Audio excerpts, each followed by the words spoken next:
दोस्तों, भगवान जगन्नाथ का मंदिर जो कि उड़ीसा में स्थित है, एक लोकप्रिय और प्रसिद्ध मंदिर है। हर साल लाखों करोड़ों भक्त यहाँ भगवान जगन्नाथ की एक झलक देखने के लिए दूर दूर से आते हैं। पर क्या आप जानते हैं क्या है इस पुरी के मंदिर का रहस्य और क्या है इस मंदिर से जुड़ा इतिहास, और वो कौन सी चीज है जो भगवान जगन्नाथ की मूर्ति में आज भी मौजूद है, जिसे कहा जाता है ब्रह्म पदार्थ, जो भगवान जगन्नाथ को जीवित रखता है। पौराणिक कथाओं के अनुसार भारत के मध्य क्षेत्र में इंद्रद्युम्न नाम के एक राजा राज किया करते थे, जिनकी राजधानी का नाम था अवंती, और वो भगवान विष्णु के बहुत ही बड़े भक्त हुआ करते थे और वह हमेशा भगवान विष्णु के ध्यान व पूजा में मग्न रहते थे। उनका विश्वास था कि उन्हें एक दिन जरूर भगवान विष्णु के दर्शन होंगे। एक दिन की बात है, एक साधु राजा की नगरी अवंती में राजा से भेंट करने के लिए पहुंचे। इंद्रद्युम्न ने राजा को प्रणाम किया और उनके पधारने का कारण पूछा तो उन साधु ने बताया, हे राजन, मध्य उड़ीसा में भगवान विष्णु के भव्य रूप नील माधव की पूजा की जाती है। कृपया करके आप उस स्थान का पता लगाइए कि वह स्थान उड़ीसा के कौन से हिस्से में है। यह बात सुनकर राजा इंद्रद्युम्न बहुत ही प्रसन्न हुए और उन्होंने एक दूत द्वारा वहां के मुख्य पुजारी के भाई विद्यापति को राजा के सम्मुख उपस्थित होने का आदेश दिया और उन्होंने विद्यापति को उड़ीसा जाने का आदेश दिया और कहा, तुम उस स्थान की खोज आज से ही आरंभ कर दो। राजा की आज्ञा के अनुसार विद्यापति उड़ीसा जाने के लिए तैयार हो गए और जाने से पहले विद्यापति ने राजा को आश्वासन दिलाया कि वह जल्द ही नील माधव की जानकारी लेकर ही लौटेंगे। लंबी और थका देने वाली यात्रा के बाद विद्यापति ने कुछ विश्राम किया, फिर राजा की आज्ञा अनुसार नील माधव की खोज करना आरंभ कर दिया।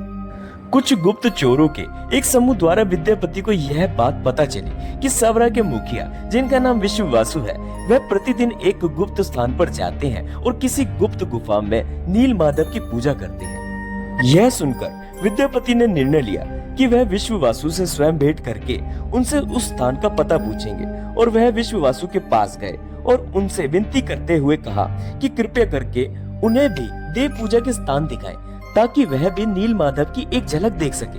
परंतु विश्ववासु, जो कि कबीले के मुखिया थे, उन्होंने विद्यापति को साफ इनकार कर दिया। अब विद्यापति निराश होकर वही गांव में ही रुक गए। उन्हें ये आशा थी कि वह स्वयं एक दिन उस गुप्त स्थान का पता लगा ही लेंगे जहां नील माधव विराजमान है। कुछ दिन जब विद्यापति उस गांव में रहे, इस बीच उन्हें विश्ववासु की बेटी से प्यार हो गया और उन दोनों ने जल्दी शादी भी कर ली।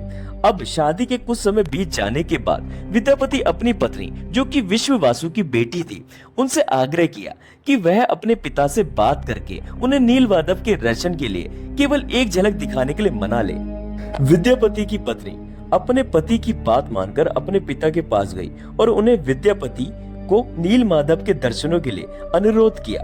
अब बेटी की जिद के आगे विश्ववासु भी मान गए, परंतु उन्होंने अपनी बेटी और दामाद के आगे एक शर्त रखी कि विद्यापति को उस स्थान पर आंखों पर पट्टी बांधकर ले जाया जाएगा। तो विद्यापति ने उनकी यह शर्त मान ली, क्योंकि उनके पास नील माधव के दर्शन पाने के लिए इससे अच्छा अवसर नहीं था। और विद्यापति ने चालाकी से रास्ता याद रखने के लिए उनके हाथों में कुछ सरसों के दाने ले लिए और उन दानों को वह चालाकी से रास्ते पर निशाने के तौर पर गिराते गए। अब गुफा में प्रवेश करने की बारी आई। प्रवेश करते ही विद्यापति की आंखों के ऊपर से पट्टी हटाई गई। तभी विद्यापति नील माधव के उस दिव्य रूप को देखकर दंग रह गए और वे उन्हें निहारते ही रहे, मानो जैसे उन्हें उनकी आंखों पर भरोसा ही नहीं हो रहा था। अब गुफा से निकलकर विद्यापति तुरंत राजा के पास यह सूचना देने के लिए निकल पड़े और उन्होंने राजा इंद्रद्युम्न को सारी घटना बताई। तभी राजा बहुत प्रसन्न हुए और देर न करते हुए अपने प्रिय भगवान के दर्शन हेतु तुरंत नगर से निकल गए। परंतु जब वह उस गुप्त स्थान पर पहुंचे तो उन्हें वहां कुछ नहीं मिला। नील माधव वहां से अंतर्ध्यान हो गए थे। राजा बहुत ही हताश हो गए और मन ही मन दुखी होकर अपने महल लौट आए और वह उस रात बिना अन्न ग्रहण किए ही सो गए। उस रात देवलोक से एक संदेश आया और भगवान ने राजा को संदेश देते हुए कहा, वे पुरी जाएं और वहां समुद्र तट पर एक बड़ा सा लकड़ी का तना तैर रहा होगा। उस लकड़ी के तने से मेरी मूर्ति बनवाए। राजा संदेश के अनुसार अगले दिन प्रातः ही पुरी के तट पर पहुंचे, जहां उन्हें सच में एक लकड़ी का तना तैरते हुए दिखा। परंतु राजा की सेना पूरा जोर लगाने के बाद भी उस लकड़ी के तने को समुद्र से बाहर निकालने में असफल हुई और अंत में कबीले के मुखिया विश्ववासु की सहायता के साथ उस तने को बाहर निकाला गया। और राजा ने आदेश दिया कि इस तने से भगवान की मूर्ति तराशी जाए, परंतु कोई भी कारीगर उस लकड़ी के तने से भगवान की मूर्ति तराशने में असमर्थ था। जब कोई कारीगर इस काम को करने में सफल नहीं रहा तो राजा हताश हो गए। तभी देवताओं ने विश्वकर्मा जी को धरती पर जाने और इस काम को साकार करने का आदेश दिया। कहते हैं विश्वकर्मा जी एक बूढ़े बढ़ई के रूप में राजा के दरबार में उपस्थित हुए थे और उन्होंने राजा को आश्वासन दिलाया कि वह इस लकड़ी के तने से भगवान की मूर्ति को तराशेंगे, परंतु उन्होंने राजा के सामने एक शर्त रखी कि वह इस कार्य को 21 दिनों में करेंगे और अकेले ही करेंगे और उनके कार्य के समय ना ही उन्हें कोई देखेगा और ना ही इस काम में कोई बाधा डालेगा। राजा ने सभी शर्तें मान ली। विश्वकर्मा जी जो बूढ़े बढ़ई के रूप में थे, उन्होंने एक बंद कमरे में भगवान विष्णु की मूर्ति बनाने का काम आरंभ कर दिया। लोगों को सिर्फ आरी, छेनी और हथौड़े की ही आवाज सुनाई देती थी। 15 दिन बाद जब कमरे से आवाज आना बंद हो गया, तब रानी ने यह बात राजा के सामने रखी और कहा कि दरवाजा खोला जाए और देखा जाए, परंतु राजा ने कहा कि शर्त के अनुसार उस शिल्पीकार ने 21 दिन से पहले किसी को भी उसके काम में बाधा डालने से मना किया है। परंतु रानी गुणीचा ने राजा के आगे आशंका जताते हुए कहा, लगता है कि बूढ़ा बढ़ई कहीं भूख प्यास के कारण मर न गया हो। अगर ऐसा हुआ तो हमें पाप लगेगा। अब राजा धर्म संकट में पड़ गए और उन्होंने दरवाजा खोलने का निर्णय लिया। जैसे ही दरवाजा खोला गया, वह बूढ़ा बढ़ई मानो अंतर्ध्यान हो गया हो और अपने पीछे 3 मूर्तियां आधी अधूरी अवस्था में छोड़ गया था, जिन्हें आज पुरी के मुख्य मंदिर में भगवान जगन्नाथ, बड़े भाई बलभद्र और छोटी बहन सुभद्रा के रूप में पूजा जाता है। आपने इस बात पर गौर किया होगा कि भगवान जगन्नाथ के हाथ और पैर आधे बने हुए हैं, जिसका कारण यही बताया जाता है।